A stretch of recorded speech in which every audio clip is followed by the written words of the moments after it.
Corona virus की chain लगातार मजबूत होती जा रही है और अब लगातार ग्रामीण क्षेत्रों में भी कोरोना संक्रमितों की संख्या बढ़ रही है, जिससे कि प्रशासन चिंता में है। इसी के चलते आगामी 2 से 3 महीनों तक कोविड-19 महामारी से निपटने के लिए झालावाड़ के जिला कलेक्टर हरिमोहन मीना ने भवानी मंडी और डग पंचायत समिति क्षेत्रों के जनप्रतिनिधियों और अधिकारियों की बैठक लेकर चर्चा की। जिला कलेक्टर ने कहा कि तीसरी लहर को ध्यान में रखते हुए ग्रामीण क्षेत्र की चिकित्सा व्यवस्थाओं को सुदृढ़ करने की आवश्यकता है। ऑक्सीजन के क्षेत्र में जिले को अग्रणी बनाने के लिए राज्य सरकार और भामाशाहों द्वारा संयुक्त रूप से प्रयास किए जा रहे हैं। भवानी मंडी में 50 बेड और डिग में 35 और चुमेहला में राजस्थान टेक्सटाइल मिल के सौजन्य से 35 बेड के ऑक्सीजन जनरेशन प्लांट आगामी 2 से 3 महीनों में लगेंगे।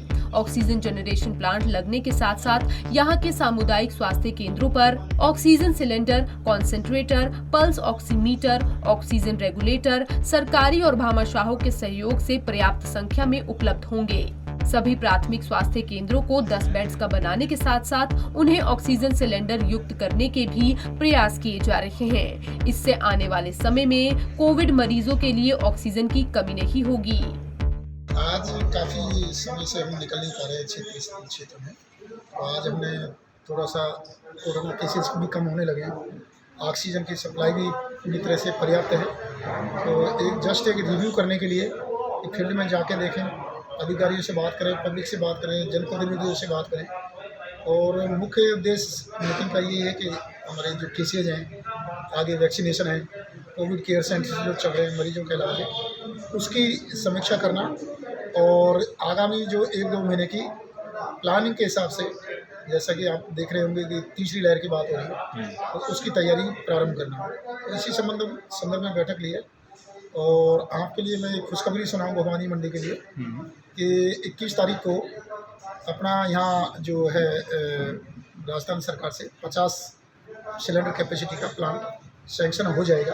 फाइल पाउडर हो चुका है, जो ये मेरी नॉलेज में आ चुका है प्रखंड, और इसको हम डिप्टी CMHO आज छुट्टी होगी तो उसको कल लेटर जारी करा देंगे और 1-2 दिन में प्रारंभ हो जाएगा। इसका रीज़न इन्होंने ये भी बताया कि हमारे साथ कोई पुराना पेमेंट बहुत ज़्यादा बकाया है, लेकिन पुराना पेमेंट बकाया होने से नई स्कीम कोई बंद नहीं हो सकती।